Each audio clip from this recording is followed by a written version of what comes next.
you got sort of a passion, I think, for your children, wanting them to go into STEM or have more exposure to it, or are you more thinking whatever they might choose is fine, or do you know what I mean? Yeah, no, well, yes, I am biased. I would love for, I have 2 girls. I'd love for them both to be involved in STEM in some level. They're both doing very well at school, and I think have the choice of things available to them. At the same time, then obviously they would also face similar problems in their careers that I have, similar obstacles. But I think there's things like my eldest has gone to a girls only school. And when I was researching the pros and cons when she was going to secondary school, one of the things I came across is that girls are 2 to 3 times more likely to continue to study STEM subjects at A-level in single-sex schools compared to co-ed schools. That's mostly due to the fact that they've then grown up seeing all subjects full of females. They don't have that clear association that the wider world tends to have with regard to subjects generally being regarded as boys' subjects or girls' subjects.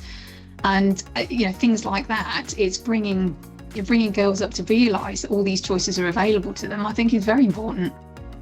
Yeah, I mean, that is so interesting, isn't it, to know that. And actually it's a lot of what they're seeing, or we would have seen when we were younger, in the world that navigates us to certain industry sectors or careers.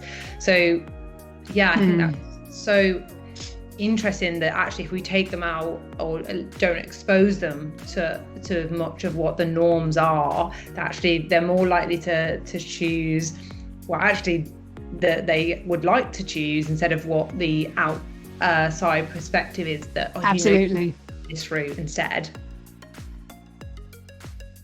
They definitely need role models. There's that phrase, if she can see it, she can be it.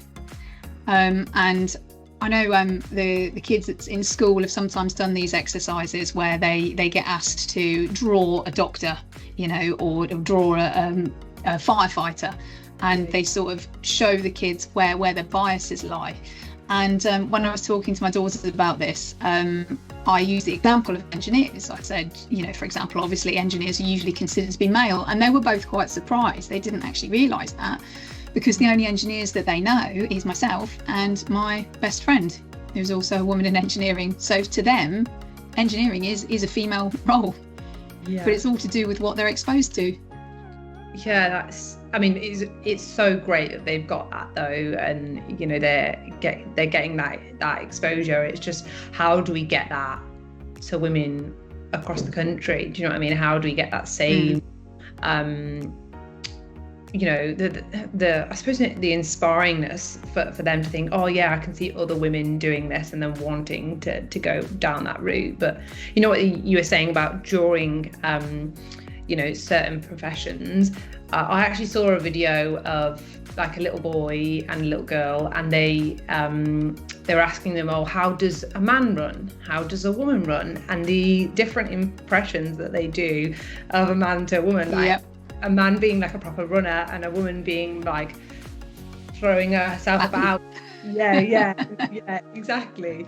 I just think that's so funny, because when you watch marathons, they do run the same, men and women. So yeah, no one's doing all this with their arms and stuff. But the kids doing those impressions will be very young as well.